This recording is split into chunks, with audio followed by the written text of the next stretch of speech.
what are you gonna? No. What are you gonna say? What are you gonna say? Bro, the Body's off was 6.9%. Yeah. Oh, okay. Yeah. Okay. Driveline R&D. Oh, you just peaked so hard.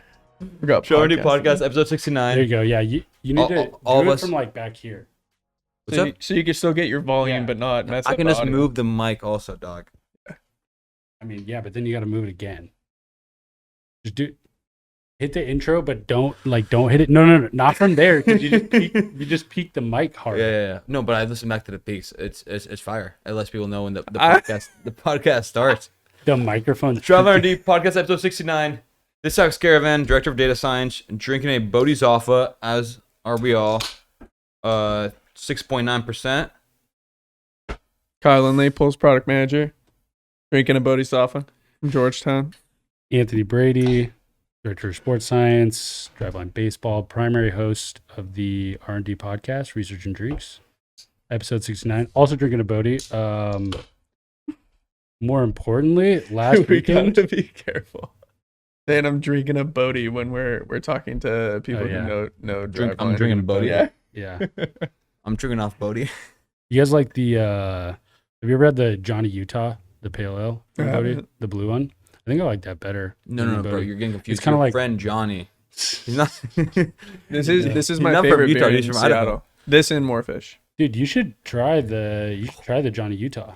Dude, did you grab Morris? That's what I was gonna on say. Sunday? I did this Yeah. weekend. That's what I was just about to say. Is like more importantly, I had the first Moorish I'd had in like a year. On take some on Sunday. I had some on Sunday. Yeah, I texted him on Saturday. I was trying to get him out. Yeah, Dude, Morris is here. they've got. I haven't seen cans anywhere. I need to find out what bottle shops and grocery stores are selling cans. Mm-hmm. I Dude, jokingly said, Safeway has a sneaky good local craft beer selection. Yeah, there isn't one by us. I've been looking; they haven't had it, but they sell cans there. I mean, I'm honestly Moorish. tempted to go buy like Or just Rubens in 10 general. 6-packs. Dude, well, I just want to apologize on air for missing Rubens and Asaderos on Sunday night. Oh my god! Yeah, Passing dude. out. I Yeah. passed out 6 p.m. on Sunday and woke up. 6 a.m. Just freaking calling them as soon as they open. Hey, can we change our reservation from 5 to 6? Or like, yeah, gonna have to do all this stuff. No, I'm just kidding. It was super easy to change the Yeah. reservation. But But I am. You want to just get Johnny and Sean back out here for we just next go weekend? in. We go in and they're like, "Oh, is there a 6th?" And I was like, "Well, he hasn't answered his phone, so I don't think so." Bro, missed out on No, I know. fire steak. I know. Fire steak. Did you guys crush the Wagyu you guys were talking about? Yeah. Or did you guys mix it up? I got the Walara. What were the 16 ounce. what were the price tags like? It's gone up. I think it's gone up since we went there. I wasn't there. I thought you guys went on a double date there. No, A while ago. Well, a while ago, yeah. Do you remember what it was then? No, mine was. I think the one that most of you guys got was like Sarah, $80. Sarah paid for you, right? Hmm. Because you said you couldn't afford it. Yeah. I think it was like 84. Yeah. 84. Yeah, that's like that's the only time I think I'll splurge on like a single food item like that, just for that. I've had it 3 times and I've Yeah. enjoyed it every time. I couldn't imagine like I mean, people that go there as regulars. I mean, they just got It's like a making way more fine money. steak They house, just you making know? stacks. Yeah. But even afterward, dude, Yeah. I was down. I mean, we've had past Driveline R&D podcasts, and I think you might know what I'm talking about, who spend that kind of money on meat. Multiple different people. Yeah, on meat and they'll is buy true. from like a butcher shop. Yeah, that's totally fair. If you get a really high quality meat, Yeah. I was vegan 3 months last year. I'm not saying I'm not advocating for this, but I'm saying you can definitely splurge a bunch on steaks. Yeah, that's fair. Anyways, kind of a ceremonial episode. Yeah, I was actually gonna lead off. What are your thoughts? Pro or anti 69s? So we're on episode 69. 69. Very nice episode number. I was going through and like moving the files over to the different spot. Yeah. I saw the old like archive clips of like OG recordings, because the first 2 podcasts we just did from our old house, you know? Yeah. And there's some clips in there. There's some clips. Oh yeah. The Inside Blank. That one's a classic. Yeah. Those are That was yeah. good. I had to move all of. I moved most of them into like a clips folder that we could maybe like dig out, and some of those can go out. We still need to make a trailer. Not all of them. Yeah. Definitely not all of Or, them. or just like highlights. I mean, I still want to do a top 5 funniest moments on the podcast. Yeah. That would be good. Because there have been some really good moments. I mean, I still go back and watch that screen share that Lindley interrupted, or sorry, remember when I was traveling up California, took that one podcast from Gooding's house, Oh yeah. and Lindley had the one fire phrase Cursor? drop Oh online. yeah. Where I Yeah. just cracked up laughing for 2 minutes straight. Yeah. I mean, I think the best one is when you almost like blind yourself with Oh, the Oh, bottle yeah. over Yeah. in conference room 1. Yeah. But yeah, 69 episodes. I think this will, if we put this out on Monday, it will be exactly a 2-year anniversary of our first episode. That's Oh, crazy. yeah, that's a good point. I think that's right. It was on Valentine's it was Day. on Valentine's Day 2020, Yeah. February 14th. Before the pandemic really started, when all the podcasts started popping up, I want to keep Yes. reminding Yeah. everybody Yeah, 'cause our that first we few did. We episodes started were in doing it person. before it was cool. That's true. Right after we went to Canada, That's right. Canada ski trip. Anyways, Hair was We had super episode long. 5. Episode Hair 5 was was like ratty. the COVID episode or something. Mhm. Yeah, Episode 5 or 6. Yeah, it's pretty close. Yeah. for sure. What are you guys planning? 69 episodes in 2 years. Cracking game. Oh yeah, you just told me Kraken game. That's solid. And we're going to. Have you been to Prepare Flintwood to Creek? be Yeah, displeased. Greenwood, Flintwood Creek. There's a In Greenwood? yeah, Have you? It must be super close to our house. it's pretty close. Mm, We're going for the first time on Saturday, so that's fire. It's a bar or what? I think it's like a wine and steakhouse. Wait. When is Valentine's Day? the Monday. 14th? What's it? Monday. Yeah, what day of the week? Monday. Monday? Okay. He just said Monday, and you said, Yeah. what day of the week? No, I said it 3 times, dude. I didn't Monday, believe what you. day? Monday. What day of the What day? week? Monday. I gotta yeah, go.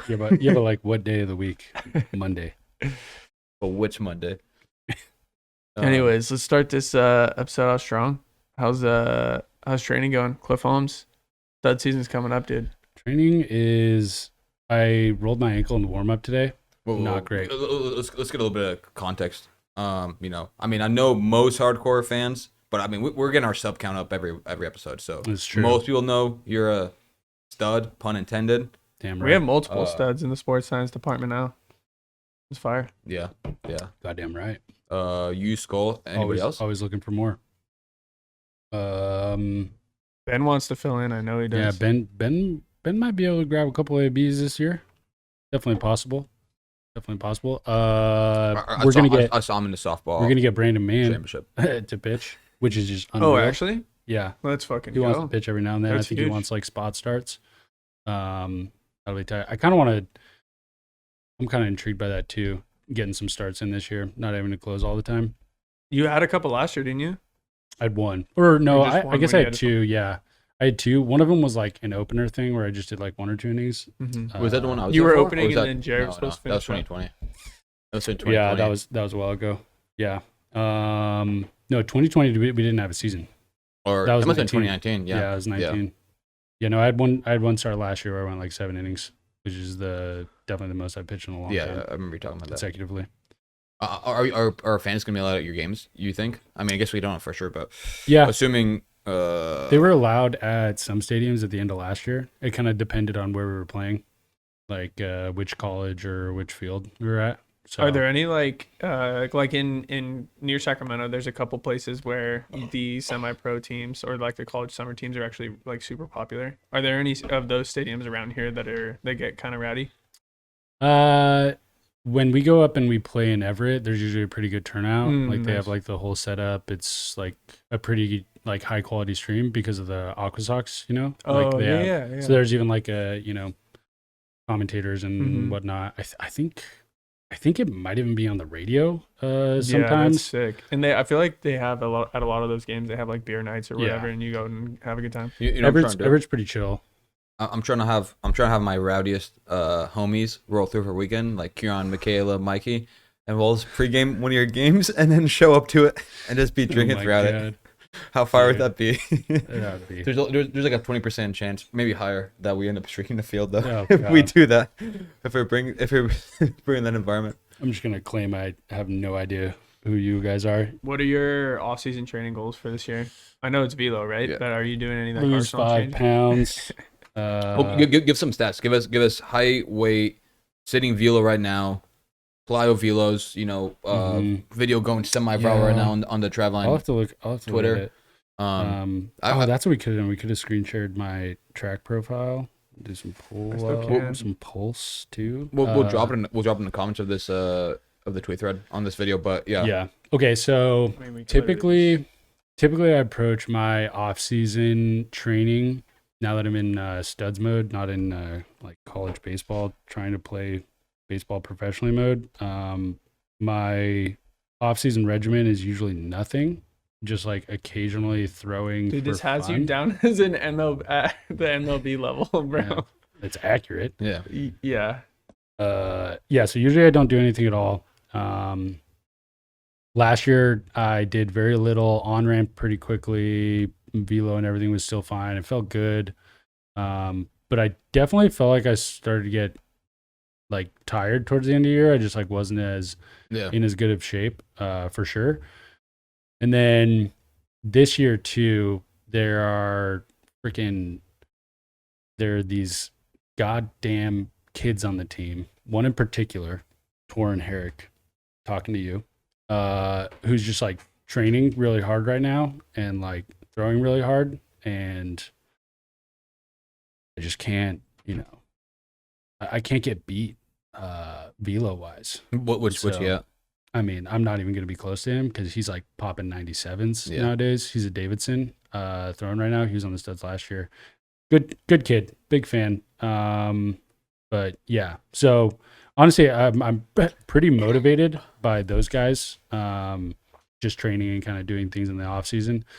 I was like, maybe I'll just work out a little more if I can. It's also nice with us being back in gym. If we were remote, I'd probably have done the same thing that I did in years previous, which is like occasionally throw at home, not do a lot. So I think it was like around December. If you want to play catch again, I'm gonna be better than I was on Alki Beach. I swear to God. Dude, what's this? I'm trying to play catch past 80 feet, so I don't know. I don't know if that's possible. December I mocapped. So I think my baselines were, I got up to 90.4 in that mocap.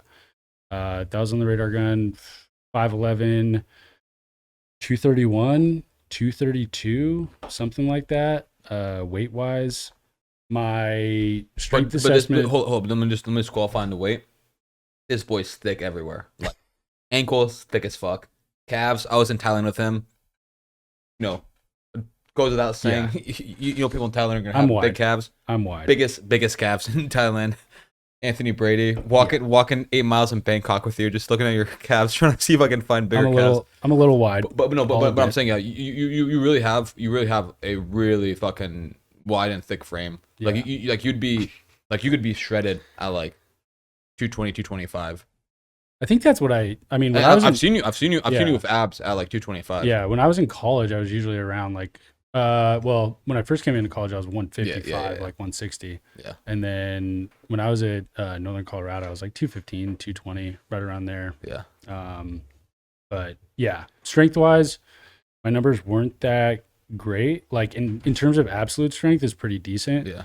It's all still kind of there, but relative to my weight, it's not good. I mean, it's also very staggered. Like you can fucking hip thrust like 800 pounds. Yeah. But then like bench isn't gonna be my upper body stuff is just trash because of my like pull-ups trash, or pull-ups non-existent. Pull-ups I can do one. What's this Cliff Holmes hockey workout? Well, is that part of the off season? No, so I was struggling.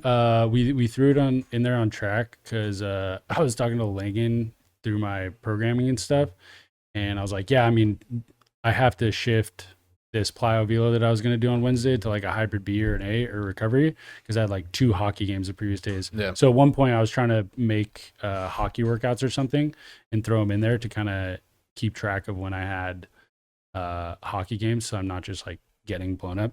Dude, training is just so much easier when it's just like a full-time thing. It's just like, it is so much easier to like get your stuff in, prioritize sleep, all that stuff. You know, doing it on the side, it is kind of tough. One thing that has been nice about just forcing myself to do the assessment and also talking about it publicly is like, it's holding me accountable to like other people, not just myself, you know, because I could always just be in the back room in the offices right around 1 p.m. when I usually go out and like work out with the athletes and just be like, I got a meeting at 3, I could just bang it, you know. I've done that on a couple recovery days. Like I've for sure skipped a few. But as far as like decently high intent days, I've been pretty good at like ripping all those. Same with the lifts. I got this freaking knee thing going on that's just been like, I don't know about this, banging me up. Yeah, I can't lunge with my right foot forward or do anything. He keeps running into the wall like in single hockey, leg. Dude, yeah. I honestly think it's from when I blew up my knee in hockey. Oh yeah. When you I drove legit, back, like when you drove back with your knee, just yeah, dude. My whole left knee is like still kind of messed up. Terry and Stefan have been getting me some like pretty solid correctives for that. So, dude, my left that's been good. Shoulder / rear delt is still fucked up from Chicago. Also, kind of hockey. You're like skating on the ice. I skated for a split second and absolutely ate shit. Where? In Chicago. Well, you did? It was an actual skating. We got out of an Uber and in there was just a sheet of ice over the sidewalk. I was gonna say, dude, watching Caravan skate is wild. Yeah, balancing. Well, yeah, never mind. Be honest with me. If I'd skated better, would I have gone late that night? I no comment on that. I think what was it? 69, Jesse and I were talking and like trying to describe the way that you were skating that day, and it was like if like the Parkinson's version of skating or something. It was just like anything everywhere, dude. It's just anything I'm not good at physically. Yeah. The intensity and effort still 100%. It's just so bad. Yeah. It's like lack of fluidity. Devil, just like flying around. Yeah. But I see pulse throws on all of your throwing workouts. Yeah, let's go. Let's plug our products. What are your stats usually like on pulse? Do you want to and mention a sidearm too? Like give a little bit of background on how you are as a pitcher. Again, I know most people kind of know you a fucking stud. Pun again intended. Yeah. But give us a little bit. Also, the pressure's on. That's another reason why I want to train. I mean, I got to defend triple crown title. Yeah. I forgot you got that for me. Yeah. Although I'm not really worried about wins. It's just kind of like a fake. Wait, stat. You got wins? Yeah. Still? I was tied for the league lead in wins. It's not that hard. I remember you grabbed wins, but that's crazy. I think it was like 4. But yeah, sidearm.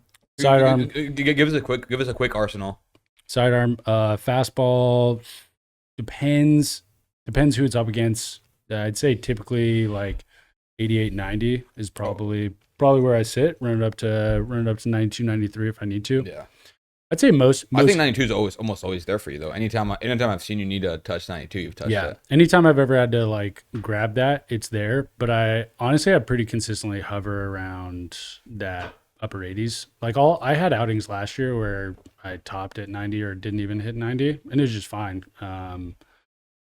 Because like I don't know, I'm very much in pitching mode and not in velocity mode, right? Like I've kind of explained that to guys. We were talking about it on the O chart episode too. Like I literally, I'm not trying to get signed by anyone. Yeah.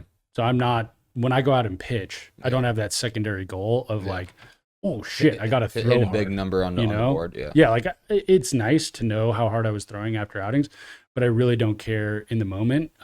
It's all just about short-term outs results. For me, playing the game, that kind of stuff. So I'm way less worried about that. I do want to get into,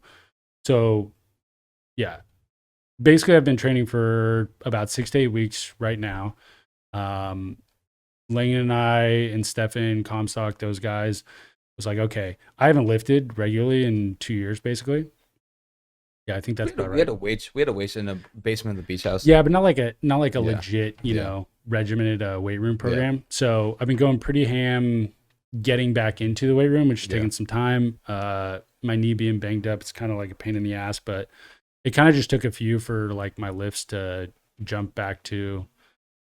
They're definitely not where they were when I was, stronger and in college, but I think they're sufficient to where I feel like I could go through a normal weight room workout and I'm not just going to be floored for the next 4 days, which is kind of where I wanted to get to in terms of like get my strength base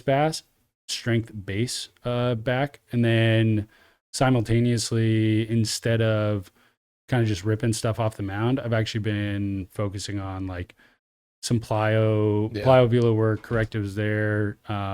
It's just a little easier to work on the Plyo stuff right now while I'm building up the strength base. And now that I've kind of got that figured out and I feel comfortable with where I am Plyo wise, I'm going to more or less invert that and go onto the mound, like just start ripping live ABs all the time, try to see if I can like get some velo there. But honestly, I just want to get outs. Like training is fun. Don't get me wrong. But throwing live is just like way more fun. And that's like honestly all I care about right now. Training is kind of just like, you're doing it to boost up those raw skills. It's kind of like grinding in a video game, like you're trying to get you're trying to like unlock stuff, your fishing stats up. Exactly. Like you're trying to get like certain attributes up and stuff. So that you can go play the game at a certain level. But rare candy your Pokemon. Yeah. Which, by the way, you don't want to do. Oh, because it actually, did you know good. that? That's good advice. No. If you rare candy, like it'll boost your levels, but it'll since you basically cheated, it'll impact like the attack, defense, speed of your Pokemon way less. I'm still salty about this. Sorry, I'll be back to you in 20 seconds. No, the XP boost that you get from it though. I'm still salty about it because in high school I had a brief Pokemon renaissance, and me and 3 homies like set up Game Boys. We like plugged our Game Boys in ripping trades around, and we had a tournament. Oh yeah. And my homie didn't do shit. He just rare candied. Oh, the rule is you basically try out any lineup you want, 6 Pokemon, level 50s, right? You can choose your lineup whatever you want. And my homie JT was at his wedding in 2018 or 2019. He basically just rare candied everyone the day of. He just like didn't train, and I'd like spend time like formatting what lineup I want. He had an Alakazam. He rare candied his Alakazam. I was winning. I had like 4 Pokemon left. He had 1 Alakazam with like 8 HP left. And my lineup was very susceptible to psychic Pokemon. And his Alakazam was still way faster than all my Pokemon, even with the rare candy. He just one hit KO'd or the equivalent of everyone. Oh my god. I was rotating in, so they didn't all have full health, but I had 4 Pokemon. So I'm like, all right, let's fucking play. And then he's wrecked me. But anyways, that was 2011. I'm still salty about it a decade later. That's actually a good. That is a good comp though. Just that I haven't thought about of kind of like grinding out those attributes. But I'm just not trying to like. Yeah. I'm not trying to go anywhere further, I guess. Which is funny because people to this day still think you're trying to play pro, right? Like we told you at ABC, we were talking to Mike O'Neill, past Driveline employee. Oh yeah. Now with the Brewers, and then he was talking about being at Wake Forest and seeing you just light up the radar gun, and like people like, fucking trying to sign you, and it's like, yo, you sure you're not trying to play? Wait, so this guy, an MLB free agent? Yeah. Him and Kershaw are still both on the market, I think. Yeah, I don't know. I mean, Langan said that the other day too. When you throw harder than Kershaw, I'm sure. Yeah. Well, I mean, like, what did Langan say? He's like, yeah, honestly, if you, he's like, if you keep training and things are like going well, and you actually like let's say you like fuck around and like, grab a bunch of 94s, maybe even like a 95 from that slot with that much run, like you're kind of just being a dick at some point, like you've got all the athletes training out there and stuff, but I don't know. I'm pretty happy with my relationship with baseball, way more than I was previously. So like really like where it's at, and the idea of a more organized version, especially pro ball, having spent so much time working contracts and stuff and seeing the insides, it's like, Yeah. It's like rather than a nice asset, like, okay, cool, I had a great baseball game, my life is that much better versus like my whole life is baseball. Right. Yeah. 100%. It's just really fun to be able to do it. I do wish, and I really, really like when the studs, when we go play more competitive teams, like I definitely like that a lot more, which is why I want to start ripping live ABs, especially before we start losing some guys. You trying to throw against Shohei? Spring training. Who's that? I don't know who that is. That'd be cool though if that was an opportunity. I really want to punch out Eric Sim.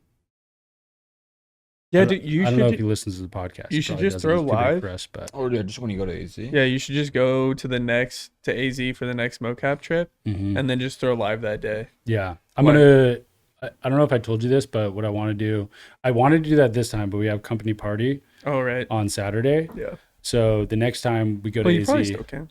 next time we go to AZ, I want to rip a like just cold tweet sim, with a poll, put it on Twitter, and be like, if I were to face sim in 4 live AB at bats, how many times would he strike out? And then just do like That's fire. 4 versions of 4 in the poll, and then like maybe one of the answers is like 5, or something like just But do a different account. some trolly ass tweet. Do a different account so Sim doesn't know who do you it. are, and Sim was like, "Oh, so this fucking jabroni wants to well, I'm basically just gonna pit bombs against them." Yeah, we could turn the hockey freak account into a Cliff Holmes account. Oh, that's a good idea. Yeah, That's a good idea. I want to do that. I I'm think about to it'd be put pretty this cool. poll out tonight.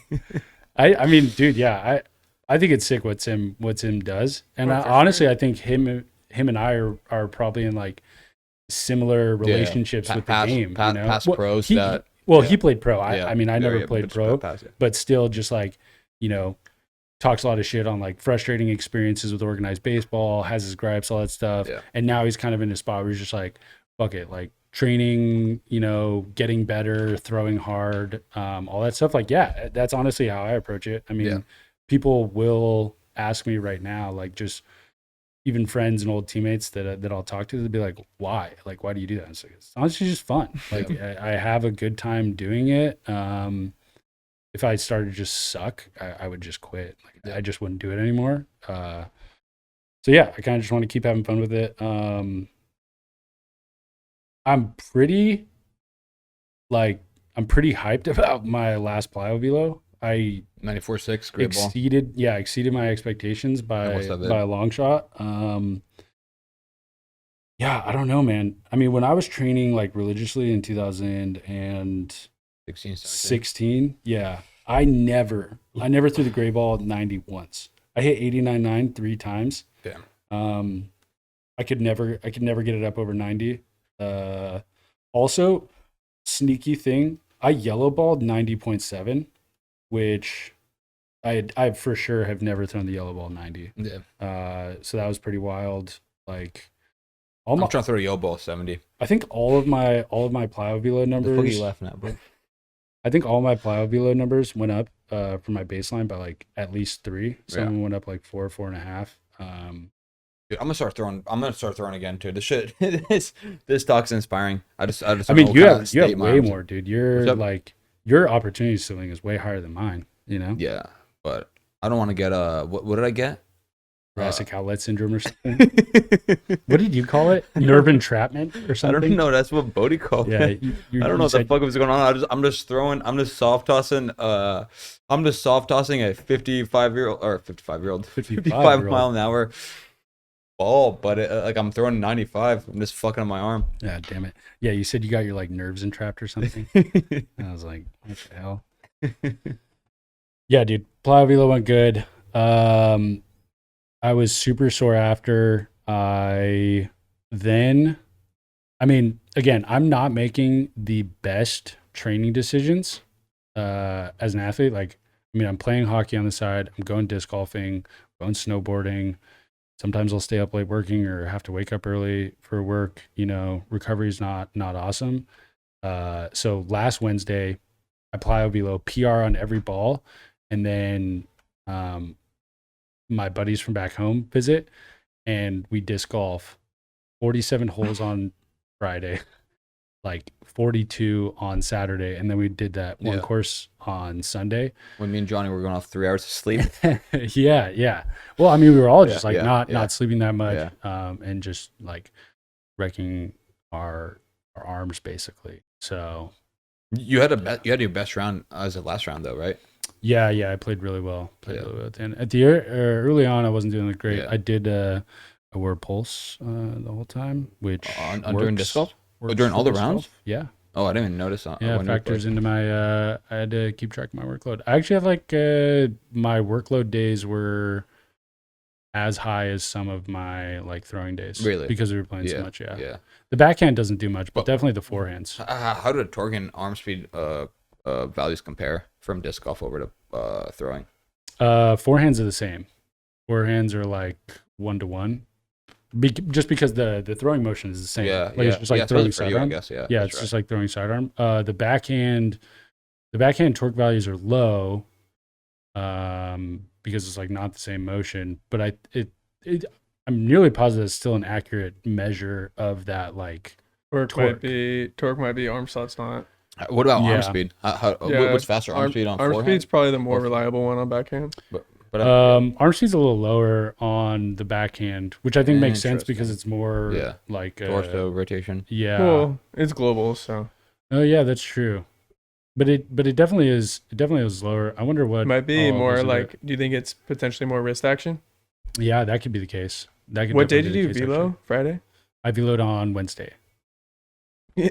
Oh yeah, that's right. I was like, dude, it can't be Wednesday. There's only 50 throws. Yeah, no, it But yeah, was. that's. I mean, that's that's fact. like, okay, pro tip for any athletes for sure is like, hands down, the easiest way to PR on a plyo velo day is cut your warm up in half. Like you're probably warming up too much. Yeah. Is what I usually tell people we were looking at it. on plyo velos. We were looking at it on Thursday, and you could just see a clear increase. It's like warm ups, and then a clear jump in like Arm speed. 300 RPMs of arm Mhm. speed, and that's when he's Yeah. veloing. That's what So I it's mean. like 20 warm up throws and then 30 max effort throws. Yeah, that's Basically. that's how I want my plyo velos and like in general my stuff to be. I feel like that's what I used to do the opposite in like our old training is I was very by the book with my numbers. Like if it was like, you know, two by Black ball. Or by the program? 2 by 20 10 reverse reverse throw, throws. I was doing all 10 and I was Yeah. like counting each and every one. I think there's a time and place where that type of thing is very important. But honestly, I'm at a point where everything that isn't necessarily like the focus of my throwing day is just like I'm feeling out each throw and I'm getting to the point where this is enough. Yeah. Like I don't look at reverse throws as like I need 20 reverse throws to feel good. I look at it as like how many reverse throws do I need to feel good? Once I hit that number, if it's 1 or if it's 2, all right, I'm solid. Yeah. You know, like do I feel loose? Do I feel all right in this movement? Same thing with pivot picks, any of the others, even the warm-up throws, you know. I see a lot of guys that I've like been out there training with and seeing it, you know. Like they do a very, very good job of like following the regimented, you know, program and stuff. But I would definitely recommend on plyo velo days, understand the like focus and intent of it and just get to that point, whatever it takes, you know. Maybe it's more, maybe it's less for some people. Well, we were talking about it a few episodes ago as well. It's like for you, it's probably easier than somebody who's like, you know, just got into college or whatever because you've been throwing for a little bit longer. You've also been ribbon plyos for such a longer Yeah, gap yeah. of time That's compared for to a sure. regular athlete. For sure. And just like Getting general inflatables, velocity training to like get Yeah. like how to get ready to throw max effort. Yeah, it's almost like a graduation. Like you get to this point where you are, you know, super educated on the topic, and right, like if you've never done anything like that, sure, you need the program, you need to follow, like it being regimented is really important, but you kind of like graduate into this like, you know, area of understanding where it's just like, okay, I understand the intent of what this drill constraint movement is doing.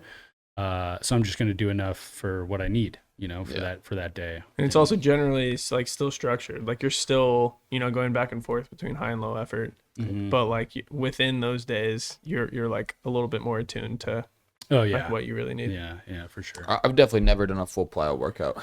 I mean, I don't have the same base, but like I just remember the first time I'm trying, I was like, wait, what?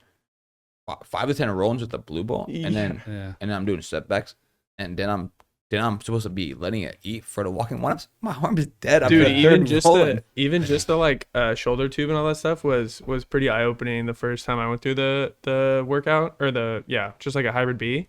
Like shout out whoever was put out this tweet on the corporate account, but it was the Babe Ruth meme where he's getting carried.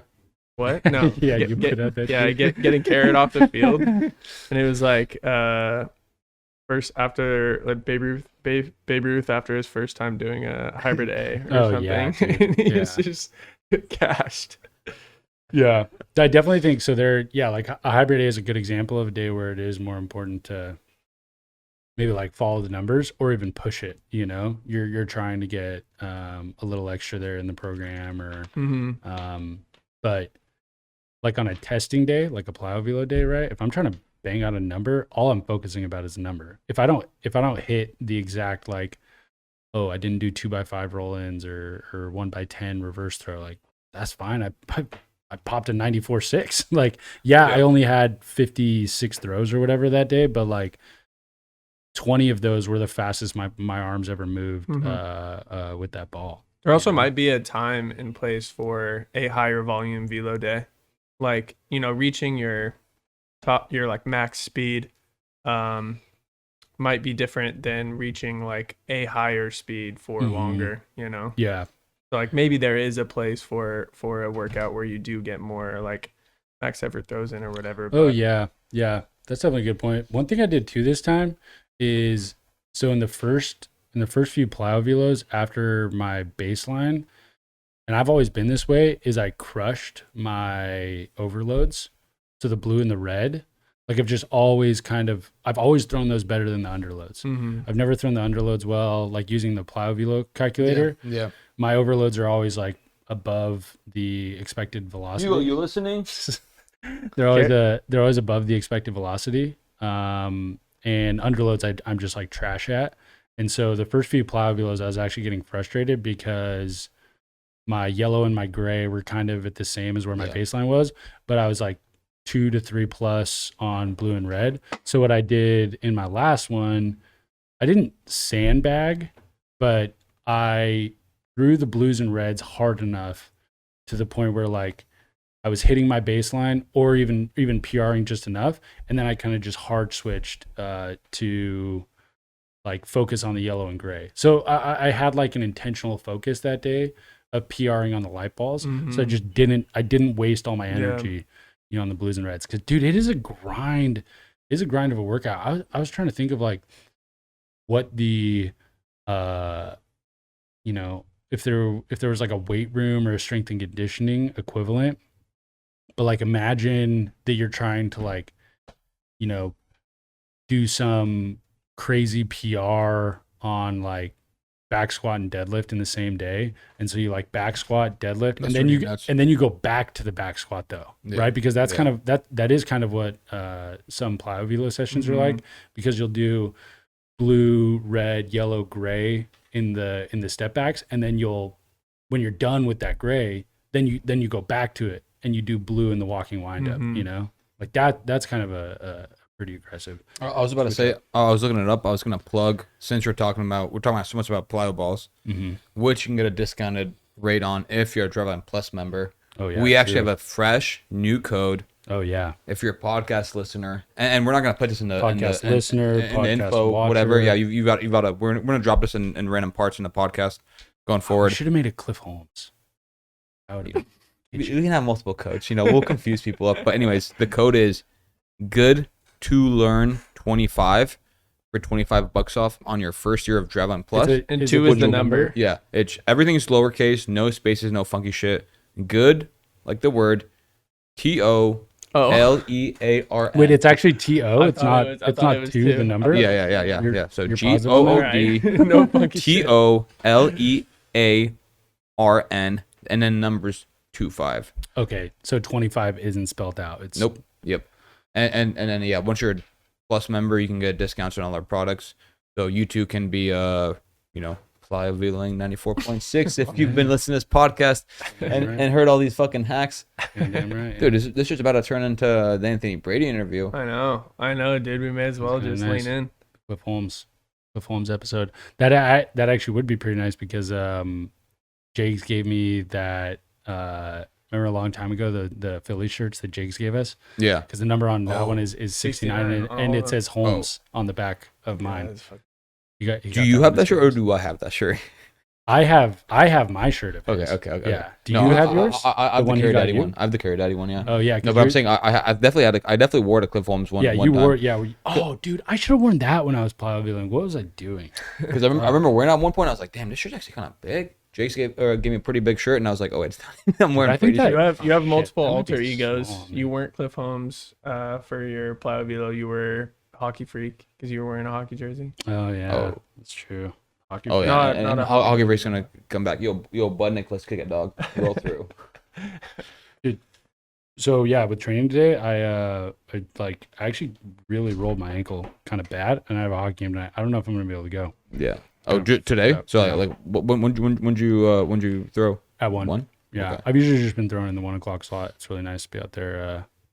Schmooze it up with the athletes. I gotta stop wearing so many different college shirts because it's just like each time if there's someone new in the gym and they don't know me, they're like, oh, good old miss. No. Yeah. Even Just traveling. did some you work did there, that shit. you know. Yep. No. Oh, you go to Notre Dame? So that's why you shifted. Seems to Wake and Bake. Yeah. Shout out baby. Bart. Past guest. Yeah, the RotoWear. Yeah, dude, training's going really well. I'm blending back onto the mound now. I've got first game isn't until early June, so I still have I was about to like ask 4.5 you, months. When right? you guys trying to start practicing? Is Mitch gonna? I'll take some be maybes thrown? off you. Is Mitch gonna be thrown? I think Mitch's arm's still bugging him. I don't know. I take some maybes too, but last time it happened, Brady was just plunking me left and right. Fuck that, man. We played a full is true. 9-inning game against each other, and I probably wore like 6 fastballs off my elbow. God damn. Yeah. 6 50-mile-an-hour fastballs off my elbow. Intentionally just leaning into it. There's only my key on base. These are Yeah, blatant I mean, lies, dude. That's not a bad idea. Blatant lies. Yeah. Time to blend back onto the mound. I really want to PR with the baseball, man. I really want to hit 94. Yeah. I'm not gonna lie. I That thought was you hit kind of 94 like that was kind of like before. my offseason goal. I haven't since then, honestly. I mean, also stadium gun and a Same rounded gun. up probably. Like In it's tough. gym, It's really radar tough to gun, tell. which are all time. I've never hit an actual. The hardest I think I've ever thrown on a driveline gun at driveline was last year in the first live ABs I did after I just like on ramped really quick, and it was like a 92.6. I don't I know. thought you hit a 95 at driveline, dude. Or a 94. I mean, you hit a Like, 94 in in the 2-4. national championship game in 2019, Yeah, right? yeah, Yeah. but that was stadium gun. Yeah. I don't think I have a 94. Well, I mean, I believe in that 94 though, given the situation and the context and like the adrenaline. Yeah. I might have a 93 too. No, I don't think so. Yeah. I think 92.6 is my fastest like stalker. Trackman gets me up there sometimes. Yeah. Trackman cheats a little. On me, I feel like. If you hit a 93.5 plus in gym at driveline, I'll buy your next Asaderos. If you No, on dude, we camera, gotta- if I wake up, Dude, we gotta go higher. I do think this is something that I do too. Oh, you think 'cause, you're gonna like, smoke it? No, I think I just need to set the goal higher. All right, let's you do know? 94. Let's Yeah, do why stop? 94.0. No, dude, let's do 95. Let's do 95. In gym? Yeah, 95. in Okay. gym. Yeah. I Okay. do want to do that because I think I do that too much where I'm just like, yeah, I just want to hit 90 Yeah. and then I just hit that. Yeah. Okay.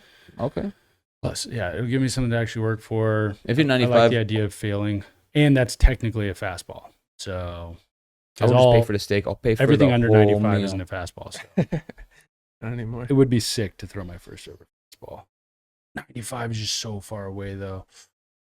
Bro, you literally just boosted me up because I was trying to give. I was saying 94. You said, I mean, we can split. We can do 94.5. Yeah, because that's a stadium round to 95. Yeah. Let's do 94 this offseason. 94. Let's do 94 this offseason. 94 this offseason. Yeah, that's a good goal. Do we have a weight goal? For you to be under when you hit it. No, yeah. You can Rob Hill it up. You can be 250 plus. Yeah. Have you ever seen a picture of Rob Hill when he was 250? Dude, I was here. Oh, I shit, was my here. bad. Yeah. Dude, no. Do you think you guys like were you able to hug him, or was he just so wide you couldn't even? He didn't look? like me then. He didn't like me then. What do you mean then? That's a good point. The highest I've ever been is 238. Dude, on the podcast. I've never been. What? But yeah, highest I've the 230. I feel like I just saw I thought you just tweeted out that you were 239 a couple weeks ago. No, 229, bro. What? Yeah, Okay. Dude, no wait. 238 is 238. the highest you've ever been. 238 is the largest number I've seen on a scale that I've been on. By the way, speaking of, still one of the funniest. I might have been 240 at some point though. Still one. Yeah. But I've never weighed in above you 240. you just opted not to weigh yourself for like 3 months while you. I was You when I was died down really a little big. bit. I do When that. was really I do big. that for sure. I remember one of the funniest lines regarding like athletes weighing themselves when I like a couple months after I just met Brady at a R&D lunch. He told us a story of some athlete coming in, and he like hopped on the scale. You heard the story? He like hopped on the scale, or no, yeah. Brady asked him what weight he was, and he's like, I think I was like 335 this morning. 333. 333, and he's just I'll like never he's forget like a regular looking dude, like a little bit bigger than High school Brady's from like, Texas. Brady's like, what? You sure? He's like, yeah. I think I just hopped on the Yeah. scale. It's 333, and he's like, no, I gotta see you on the scale, man. He just hops on. He's like 233. He just like misread the first number. No, dude. So it was me and OC. It was the old biomechanics lab. He came over, and yeah, he just kept telling us he was like a high school kid from Texas. He was a big dude, and he threw 95. Yeah, Like he was nasty. but 333 is huge. Yeah, and he's just like, I was like, how much you weigh? He's like 333, and I mean, I think I asked him 10 times because I Yeah. just kept like, no way. He's like, yeah, I just weighed myself like earlier today. He's like, because I kept looking at him. Maybe he was 6'2". Yeah. I don't know, a couple inches more than me, and I was like, this dude looks like the same figure as me. Yeah. And at the time, I think I was 220. Yeah. You know, so I was just like, what is he so dense or He's something? fucking But filling it's mercury in so his bones. hard. I mean, he was just so convinced. He's like, yeah, 333. You know, like, I was like, all right. I mean, I'm not. We didn't have a scale over there, so OC sent a message in Slack to the training floor. It was like, hey, when this athlete gets back, could someone like, ask him to step on a scale because we need to confirm his weight, and he was 233, 100%. Crazy, dude. Crazy story. I don't know if I told you this. I feel like I might have. That kid pitched against the Studs last year in Wichita. Oh, I don't think you told me that. Insane. Really? Yeah. We were playing a team, and I was like in the dugout. It was the middle of the game. He came in to relieve, and like the announcer is like, now pitching 333 pounds on the mound. now pitching, and he says the kid's name, and I just like immediately my head snaps up, and I was like, no way, dude. And I just like, I look out there, same kid, like slightly different motion. His mechanics had changed a bit, but it was him 100%. It's the same exact person. I was like, this is unreal. I was trying to explain to people on the bench. I was like, this guy, That like shit is 4 so funny, dude. or 5 years ago, this guy tried to convince me that he was Misreading the first number of your weight. 333 pounds. Can you imagine the same thing for height? I just come in, Dude, I just want a doctor. I guess I'm 6'9". it is, because I'm 6'9". dude, it's a wild misconception, right? It is This like, insane. it's like a wild, like, He must just not weigh himself in like 5 years and then stepped on the scale. But like other things, backing it on. other things that are more like ambiguous, like if you like oversold like something like your vision or something, it's like, okay, but it's just like height or weight, like a physical characteristic like that is like, what? It was wild. That was an insane story. But yeah, I've never weighed in over 240. I'm staying under. You've never weighed between 240 and 340, but you have weighed over 340. Yeah, 340. Should we talk about? I'm down. We made this kind of Cliff Holmes episode, but should we briefly touch on the internships? 40 minutes on Cliff Holmes. Should we briefly touch on the internships and then pivot over to the post paper? Yeah, for sure. What position we got posted? What's up? What positions we got posted? yeah, Bodie actually just tweeted about it. Come work with us. Yeah. Yeah, we're if putting you're out internships across the R&D departments. We have a baseball ops internship that went out a couple weeks ago. I would heavily encourage anyone to hop in on it if they're interested. We kind of, Dan and myself, mostly danced in over an initial questionnaire. It's around 15 people that seem super qualified off the initial applicants, but we already have over, I don't even know what it is. We might be between, so like in the middle, we might be like 70 applicants or something for BB Ops. So I would definitely encourage someone to hop in on that. We have the data engineering application that I've kind of just left open and been getting like slow traction on. Some really qualified candidates that I just made a rounds on pretty recently. I'm planning on putting out a deep learning internship in the next couple of days here. Just getting stuff squared away with the budget. And I want to have that out for a couple of weeks. And I want to cap the data engineering one at March 1st, just so I'm not constantly in hiring mode. Yeah. So I'm going to post about that pretty soon here. But that's kind of the hiring on the data science side of things. And then you have you just put out a sports science technician, right? Yeah, lab technician role for the summer. It says one position. I think we could bring on two depending on the candidates. I already got a couple applications in, but yeah, this is it's mostly a lab technician role. So looking for someone to come in, work the biomechanics lab over the summer. It's definitely a lot more scripted or like structured this time. So it's gonna be like May 1st to September 1st, so like 4 months. There's a possibility of it going longer, but yeah, just looking for someone with a decent amount of biomechanics collection experience. Come in, help us out in the lab, because summers are just crazy. Yeah. You know, I mean, especially with what we have going on in our lab now. I mean, we'll see. Are we planning on putting on another Couple hundred sports science internship or just the lab technician? Just that one for now. That's the one I want to fill for now. Yeah. Anyone with a sports science background, specifically in biomechanics, that one's definitely more biomechanics focused. I think just by the nature of things, there'll be like some non-biomech people that come in there. There could be some opportunity for like a different sports science internship. But yeah, main thing I'm looking for is like lab and data collection experience. I know that's tough because most people are looking for an internship to get that experience. We do things like that. Like we've got the student internships that we have going on, but you got to hit the ground running. I mean, it's a fast on mocap. It's just too fast, too fast paced here. The good thing is that if you have like some amount of experience, but not a ton, they've done Anthony and Ben and everybody else in the lab have done a really good job about making it like pretty streamlined, pretty simple, much more simple than it was, I think, in the past. Oh yeah. Including like, motion capture data cleaning and all that stuff. So like, it's not like it would take a month and a half to onboard or whatever. I think really like could be a matter of, a couple weeks, even if you don't have a ton week or of two experience. Your neck looking. Hold up, dude. What's been going on? What are we doing, dude? Bro, what's been going on, dude? Got another case of the E? Of the what? Of the what? The E? Eczema? Yeah. You got eczema?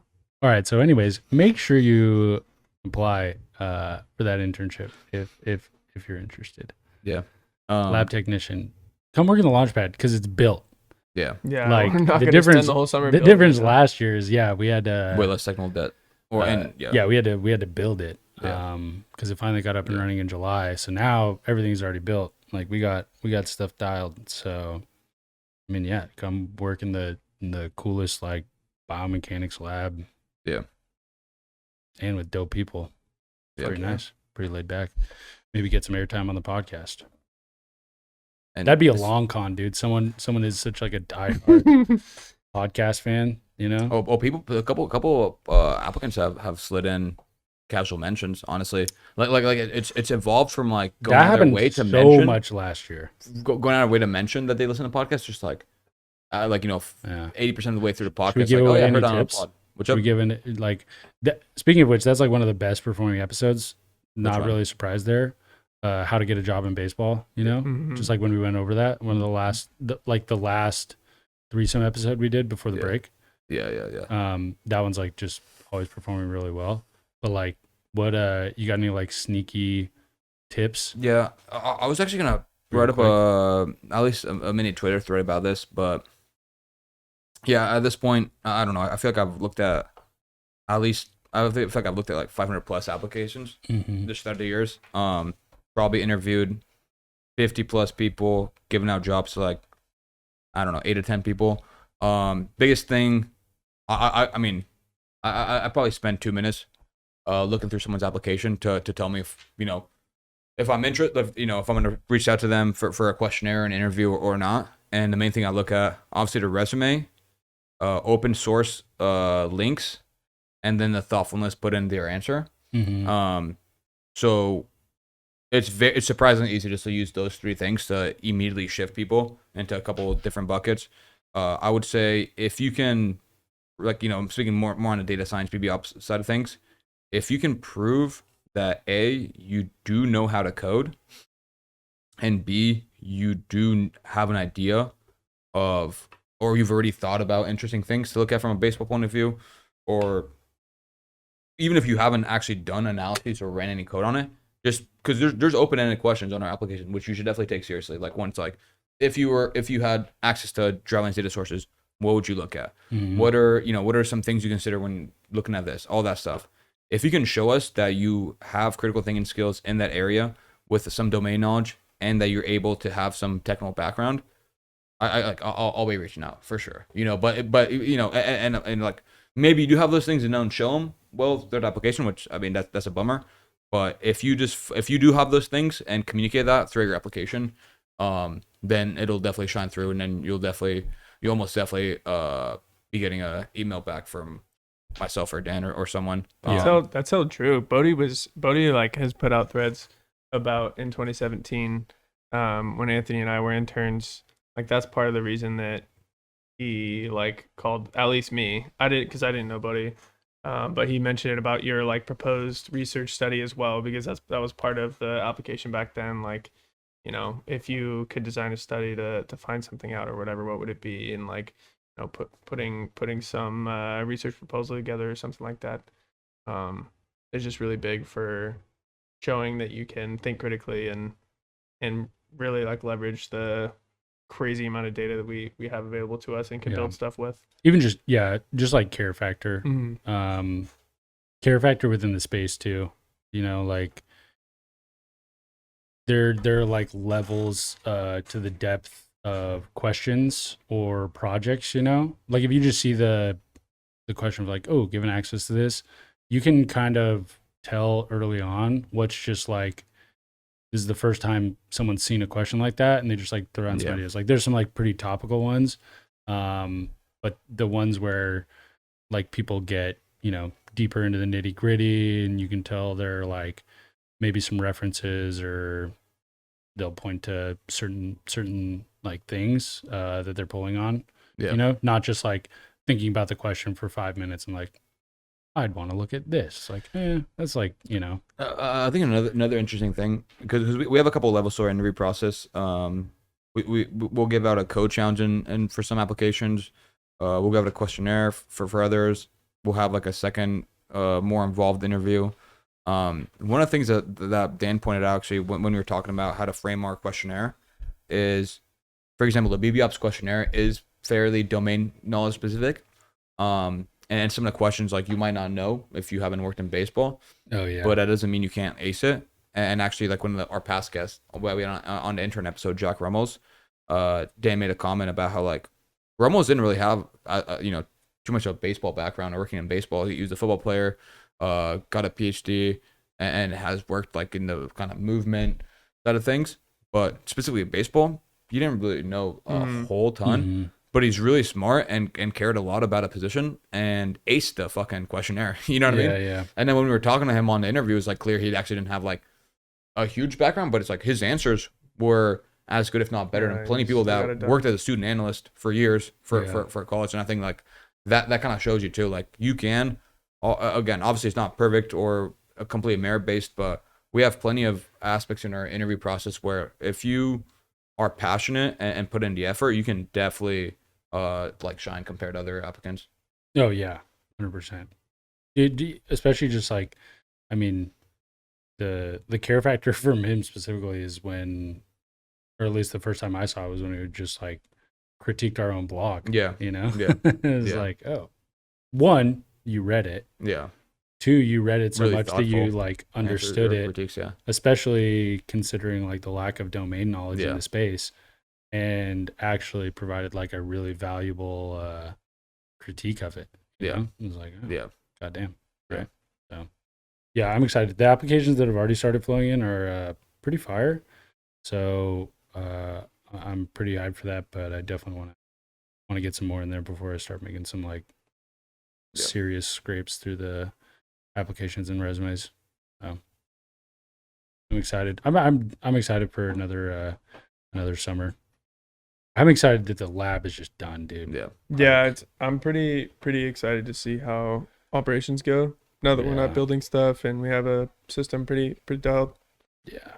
Can't wait for the first thing to break. Probably tomorrow. Oh yeah. You want to talk pulse paper? Yeah, let's get it. Papers. Oh shit. Yeah, what are we doing? Want to break it down? Yeah, for sure. So there's a kind of recently, in the last year or so, there was a couple pulse papers that came out talking about one, validation of the sensor compared to the gold standard, and two, there was a recent like implementation application study into like there's a 3-year data set that paired pulse data with injuries, which is super interesting and I think really cool data, especially because it's so rare. Not that many like people are able to put together such a big data set. Wait, hold on. Isn't that where your ex works, bro? Mayo Clinic in Minnesota? That's where she's going to school. Yeah. For everyone that is listening to this, Go back to episode 8 or something. No. For everyone that's listening to this, there's a pretty snazzy transition that just happened in the video version on YouTube. So we have a screen share of the paper up if you want to go scope it on YouTube, but we'll talk through We'll it for all attach we should try attaching it and for all the audio. We should, or at least be on Twitter or somewhere. YouTube. But yeah, it's called Our Wearable Sensors Valid and Reliable for Studying the Baseball Pitching Motion. And then lead authors Camp. Yeah, Dr. Chris Camp at Mayo also works with the Twins, I believe. And a couple master students, another MD, a trainer, and a PhD on the paper. But basically, this isn't too dissimilar from the study that we published in 2020, validating the throw metrics, or investigating it. And they took 10 baseball athletes, high school pitchers, had them throw 5 fastballs at max effort, and I believe they filtered them by strikes. So 5 max effort strikes were taken, and some kinetics and kinematics were calculated and compared to the equivalent from they named it Modus Baseball because that's when they started this study. It was still Modus. We've obviously since rebranded to Pulse, but they basically compared arm slot, arm speed, arm stress, which now is called elbow torque because that's more accurate to what it's actually measuring. Dr. A, there was just a journal club with the Baseball Biomechanics Society, and Dr. A was talking about how its arm stress isn't a technically like accurate description. Dr. Aguinaldo, for those wondering who that is. Yeah. And then shoulder rotation. So just defining these really quick, arm slot is basically the angle of your forearm relative to the ground at release. That's how they defined it in the mocap. That's how it is with Pulse. Right. And I'll have to, maybe we can check here really quick and see how they defined it in those terms. But with Pulse, arm slot's the angle of the forearm relative to the ground. So straight like side arm or straight out to the side, that would be an arm slot of 0. Below that would be negative. Above that would be positive. I get a lot of zeros. And then arm speed is just the peak rotational velocity of the forearm. Arm stress, in this case, or elbow torque, is the estimated elbow valgus torque. based on the rotational and linear acceleration of the forearm. And then shoulder rotation is a measure of, it uses the same elevation measure, so the forearm angle relative to the ground, but just takes it a different point in the throw where we assume that they're in a layback position. So you can get an estimate of max shoulder rotation. And basically they found, just going to the abstract here, they found that only arm speed, I believe, where only arm speed was accurate, meaning it lined up within a band of error, like reasonable band of error with the measure from the motion capture lab. Yeah. And that arm speed is the only one that is quote unquote reliable and able to compare across athletes. No. Arm speed, the only accurate one. I'm saying like the reliability, shoulder rotation, and arm slot, right? Later on in the results. No, I know, but I mean, their takeaways in the clinical relevance is that arm speed can be used as arm speed is the only one that should be more used as a between like general guideline. Yeah. And we actually have talked to Dr. Camp, Dean Jackson's work, doing a bunch of pulse return to throw work, and he talked to Dr. Camp, and basically he recommends that especially torque, it's like highly dependent on height and weight. There are some between subject differences that make it a little bit tough to compare between athletes, but it's reliable within athlete. But the other thing about this study is that it's only max effort fastballs, and there's been a bunch of like most of the studies that have been done are only max effort. So I think part of the reason that Pulse is valuable as a workload monitor is that it can measure in intensity across warm-ups, across like bullpen throws, max effort, like velocity training throws, game throws, etc. And as long as it like can tell those apart within reason, I think like that is what matters most about. Is Watts putting out his intent level study, or has he written a blog on it yet, or no? He's written a blog about the dissertation. Yeah. That he's published? And how it can. I remember you pointing out. I just don't know if it had been published. And the implications for, we should RT that again for this episode. Like rehab. We should what? RT retweet. Oh yeah. Like what? Yeah. So basically, he published that about how it and the implications it has for potential like rehab stuff. But we haven't published yet because we have paired pulse data for that data set as well, so we can see how the reliability or the accuracy and reliability of pulse like holds up across a range of from 50% to 100% intensity. So basically their conclusion was that the pulse was not accurate or valid for arm saw, arm stress, or shoulder rotation when compared to marker-based motion capture, meaning that the values aren't similar and can't be compared directly. But it was relatively accurate for arm speed. And despite its lack of validity, it's consistent and reliable for arm speed and shoulder rotation, and relatively reliable for arm slot and arm stress or elbow torque. So we talked about this a bunch, but as long as you have those things in mind when using the pulse data and any sensor data really, there's like specific applications that can be used to create value with workload and with even like intensity and other discrete measurements. When was this published? This was published in 2021, I believe. I think it was published last year. And then data collected was like 2018 or 2020? I think they collected data over the last couple of years. Okay. Yeah, we worked with them to get them like discrete data points yeah, I think a lot of it was collected during like the shutdown in 2020. You guys have any comments about this stuff? Yeah, I just think the importance of the like understanding the within in between comparison and the importance of that. I think it goes beyond just like pulse, but biomechanics in general, like, I mean, we've talked about this a bunch, but the decisions made in the processing process of biomechanics data. Mhm. You know, like generally between yeah, Keep talking, baby. generally between subjects, or like between lab stuff can be very hard, right?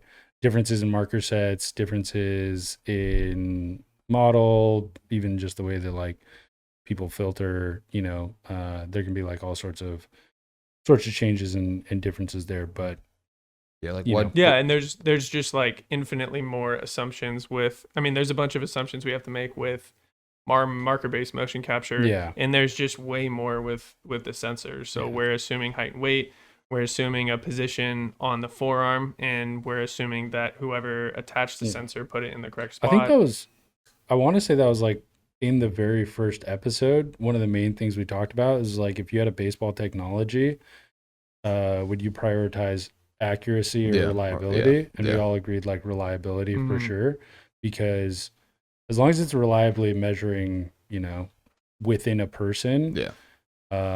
if my goal is player development, realistically, that's like the majority of what I care about. You know, I was gonna ask, are there intra-athlete comparisons in this study? Yeah, they compare. And what kind of Butterworth pair- filter do you use? Because I would say, why use a 10th order Butterworth filter and use a 20th? Go through. I don't know if they go through processing. Yeah. They calculate it in Visual 3D with a 20 hertz fourth order. Fourth order. You gotta get Butterworths. those orders up, dog. That's rookie numbers. I actually do want to see this. Oh, they're ripping That's 500 hertz, 14 camera Raptors for motion analysis. 20 hertz, fourth order Pretty low. Butterworth hertz segment coordinate filter. systems. Oh, nice. They followed the ISB recommendations, rotation sequences for each joint. Also followed ISB recommendations. That's actually an interesting thing. We want to see this. I We think want to see that slate. I think there's like multiple ISB recommendations on some Well, it's based on the application, right? joint rotate. Yeah, that's interesting. I mean, Was and I have talked about that a bunch. That's like a really frustrating thing for me with papers is it's like easy to put something like that and not, you know, like actually describe the real in-depth methodology decisions. Yeah, we with, just like, got banged in one of our not fully banged, but they recommended major revisions because some of our methods weren't as like It's the way to you ball know, one. yeah, you couldn't fully like Replicate. replicate the procedure and the processing and everything. So even though we cited a previous study that we did that cited a previous study where somebody Yeah. else talked about their methods, like they want more description about how the data was handled and how the data was collected. Yeah.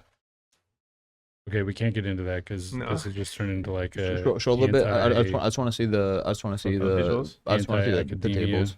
On some thing. tabular results. I got some VA plots. Are So- these individual? Are these I think they're individual averages? athletes, so or participants. Yeah, so I think Oh, it's just the average. some bland almond Blandies. plots. Yeah, some blandies. Couple. We're looking at some bland almond plots. I'm sure it's true. I can't remember what the difference between arm stress and arm stress true was, but it was a different measure of. I think they did a one that compares more closely to right here, more closely to pulse, and then one that is like probably more valid. Wait, so these definitions are pulse definitions or These are pulse definitions, and then Wait, how often do you get negative arm swap values? By the way. every now and then, yeah. Yeah. Every now and then. Sometimes it none goes are that low. distributed. Use the Wilcox test. So it's gonna check. I'm down for another scroll on the tables. I want to see. Calculated from the motion capture data. Interesting. See what the rest of the stats report. Keep going.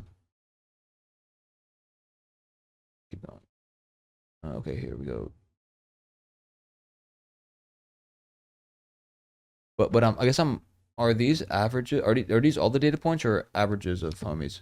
So this It's plot, gotta be averages of homies. yeah, Yeah, these 'cause are they said they have averages 10. of each But of I'm the talking 10. on tables. But I guess that makes. I guess probably still averages of homies. Yeah. There's no way the speed SDs wouldn't be higher. I think. The range. Keep scrolling. Oh yeah, there we go, baby. We got quoted right there. Mm-hmm. Bodie et al. Oh, by Bodie et al. Yeah. Okay. That's shown. Yeah, so I think, I mean, for polls, for people using polls, this is super helpful that we had, somebody that has as much credibility as Dr. Camp. Should we have Camp on the podcast? And yeah, Welcome on. yeah.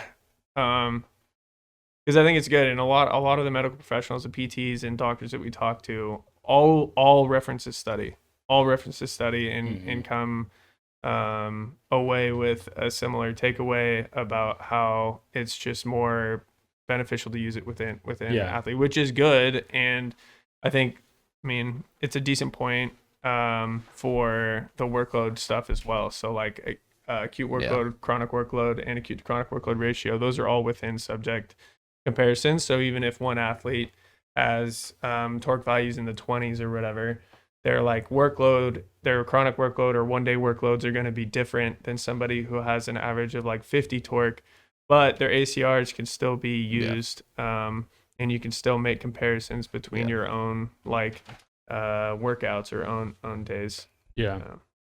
Scroll down to like the first paragraph in the intro. Yeah. That's what I saw, and I think that right there actually highlights the between lab point that I was making and within lab point. Like it says, during the pitching motion, the rotational velocity of the arm can exceed speeds of 7,000 degrees per second, which may subject the elbow to torque of up to 90 newton meters. I mean, I've referenced that study. I'm guessing the one that they're mentioning, 10 and 15, but like we've seen 100-mile-an-hour pitches in our lab, and we've never seen 7,000 degrees per second. Mm-hmm. Right? So, well, was that Kingley? We don't typically. It's got to be like the Fleisig from the 90s, right? Fleisig, yeah, the Fleisig from the 96. Yeah, so overhand throwing for injuries.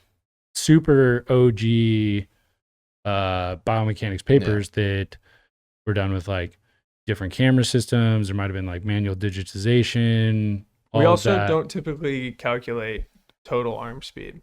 We look at elbow extension and internal rotation, shoulder internal rotation velocity separately.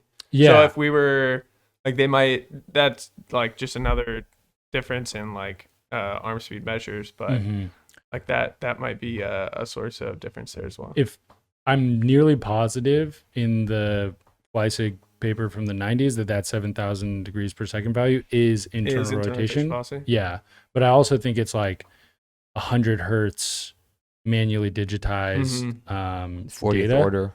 Yeah. Like it's just, I mean, and that's like comparing lab values across technology eras, honestly. Like you're talking over 25 years ago.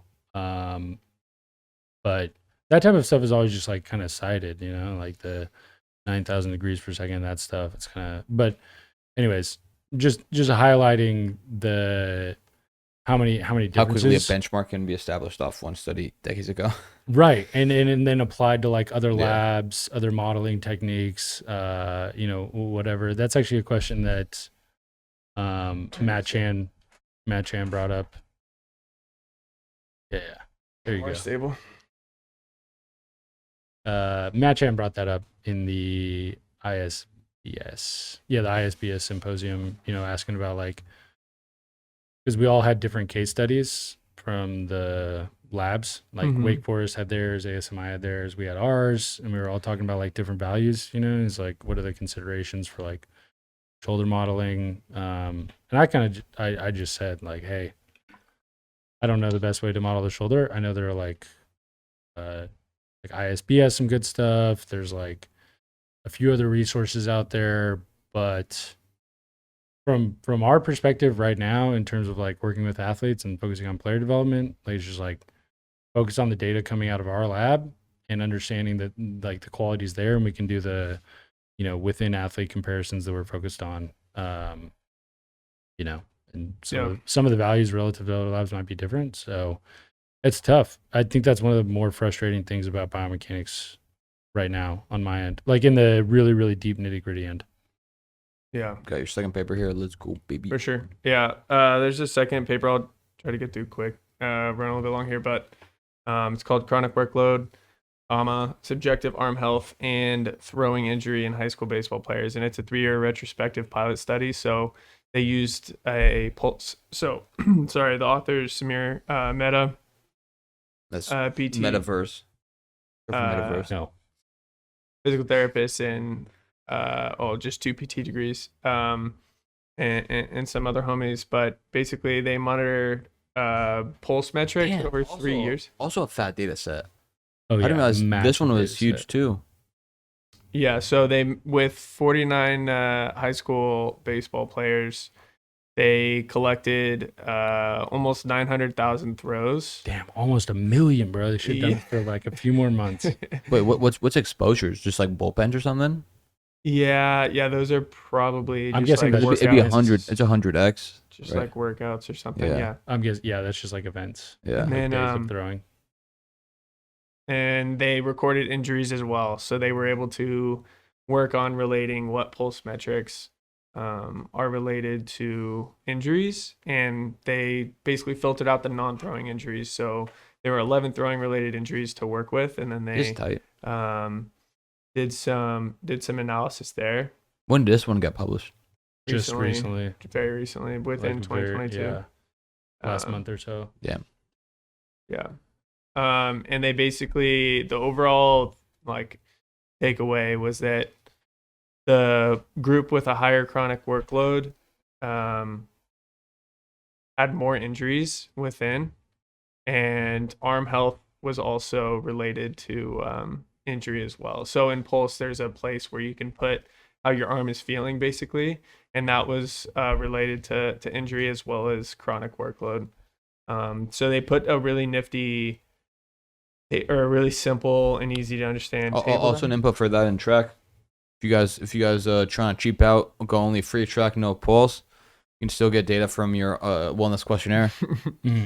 Yeah, I mean, I think technically you might be able to do that in Pulse too for free without a sensor. Oh dang. But yeah, so there's a table here that shows there's one column for chronic workload, like ranges, one column for how many observations are in that chronic workload range, and then how many injuries there were in that range. Basically, it shows that in the group where chronic workload is over 11.25. So again, chronic workload is the average 1-day workload over the last 28 days. There were 2,700 observations in that group. And I think again, those are the exposures. So probably just workouts to make up that 11.25 or more than 11.25 chronic workload group. And there were 6 injuries, the most injuries, and there were 6 throwing injuries in that group.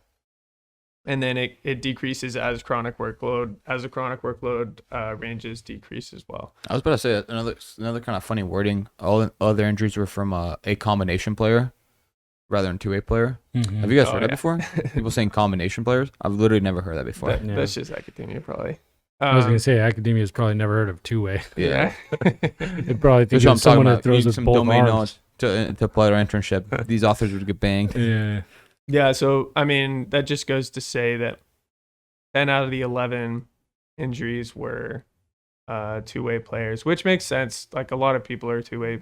Like a lot of and we've talked about not very many people who were POs in high school necessarily. We've talked about how even more underutilized is pulse among position players because plenty of people don't think about arm health for pitchers, but even less people think about arm health for position players. I mean, Rob told. I mean, he might have said on the podcast. I forget. But I think Rob Hill, who's now director of pitching with the Dodgers, minor league. I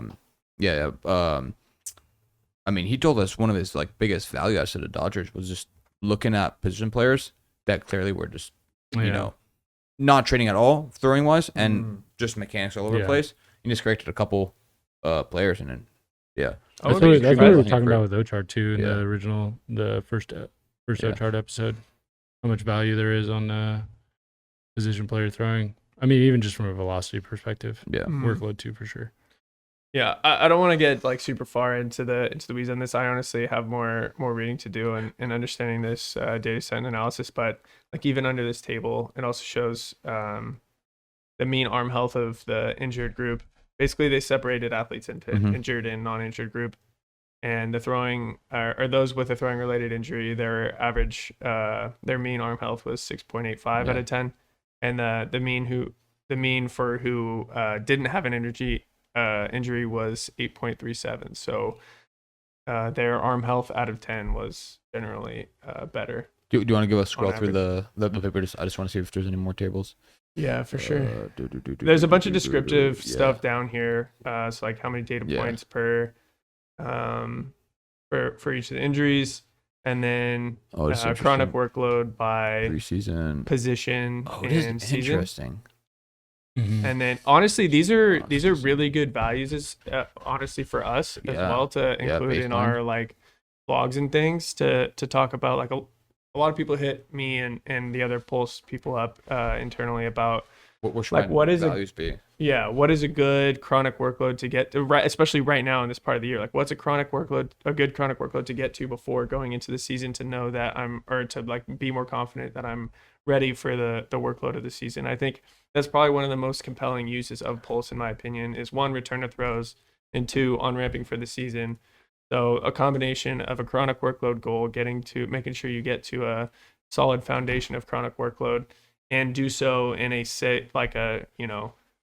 good enough time period. This is super valuable. Yeah, super helpful. And then, dude, look at the catcher. The catcher across the board has higher normative ranges. I mean, regular season. I mean, I'm sure none of these difference would be significant, but it is pretty interesting to see. Yeah. One thing I do want to I don't want it to go unmentioned is it's easy to say or to see like, okay, the people who were injured had a higher chronic workload. So having a high chronic workload is bad and can lead to injury. But the one thing about this data set, it's a super impressive data set. And I think this analysis is really helpful and really valuable. But it's a very oversimplified version of how this data set could be analyzed, because, one takeaway is that, athletes maybe shouldn't have a high chronic workload and be throwing all season. Maybe they should spend more time with the lower chronic workload. Maybe that's true. But I would also want to look at how the athletes who did get injured, how did they get to that chronic workload? Did it happen over three weeks?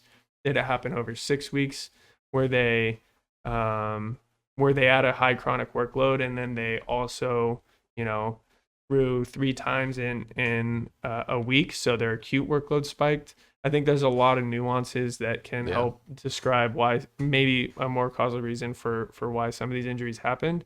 But I think this is a pretty good start, and pretty excited to see more analyses of this data set for sure. Yeah, I really want to read these papers too. Yeah, Tyler Dobos. I don't know. I'm not sure if I got last name wrong. But pretty sure he's a BDG. Yeah, I was trying to find the tweet because I think we talked to him at ABCA. Oh, nice. Really? Damn, that's he was talking to Dean, I know for sure. Yeah. Well, his tweet thread, I think, is what the first time I saw this paper just a couple of days ago. He's got a really good tweet thread on this, kind of like touching on that. They're like, it'd be pretty easy to cherry pick some of this data and be like, oh, sustained chronic workload bad. I think he was talking about it from the perspective of like throwing year round or something. But there was one he pulled out, like one of the takeaways from the paper, outliers noted above the maximal range of players without injury demonstrate the potential protective nature of higher chronic workloads. He mentions here too, sustained workloads are likely protective, but the more important part is how they are progressively onboarded, right? So also there is so as much as we try to normalize, so in the calculations of 1 day workload, and 1 day workloads make up chronic workload, we normalize the torque by height and weight. And even though we are dividing that torque by height and weight, it's not fully normalized, meaning two people at the same, like it with the same intent level, with the same mechanics, won't necessarily have the same normalized torque. So like if somebody is on average throwing them with similar intent, but they're bigger and they're stronger and they're taller, heavier, whatever, like their chronic workload with the same on-ramp might be higher than somebody else. So there's still, even though it's like partially normalized, there still are some between subjects differences and chronic workload values. So I think that would could potentially be teased out of this by like bands of height and weight, things like that. Dude, is there a chance this episode is over 2 hours? No, I don't think so. Okay. It'll be about an hour and a half, but yeah, we should probably wrap up. Yeah. Yeah. I was saying if it is over 2 hours, I'm done. We could legitimately make a 69 part 1, Cliff Holmes, 69 part 2, pulse. Let's go. We're just trying to give you extra work on the timestamps. Yeah. make it even harder. Yeah, Kevin's starting to get stressed out about timestamp offs. All I'm gonna do is 0-0 intro. Yeah. By the way, I don't know if you guys know this. That's like the one thing that tripped me up a couple times. YouTube to get the timestamps going, you need to do 0-0. Oh, you have to start it off as 0-0. Yeah, like if you literally do 0-10, it doesn't work. Yeah, it's like no. Yeah. Nope. It's like you're just putting random numbers in the bio as far as they're aware. If it's not 0-0, you're just doinking up the description like crazy. Oh, that's an alphanumeric string. Yeah, this is a really good one. Guess. Thanks for staying with us, guys. Actually, you got to go listen in the middle of the episode if you want to hear that Driveline Plus code. I'm not plugging in again at the end. Yeah. Nice. Episode 69. Episode 69. 2 years. 2 years. Wait, is that right? Yeah. 2 years. 2 years of the podcast. Episode 69. Well, we got a couple Plyo guests coming up. We got this some is a good bangers. segue into the next episode. Yeah. These 2 studies. We got some bangers cooking. We got some bangers. Stay tuned. Cooking. Also, the production value is only going to go up. Well, hold on. We gotta clip that out because we don't want to set the bar too high. We gotta clip that out. It's only going to go up. It's only going to go up. Thanks for watching. Peace.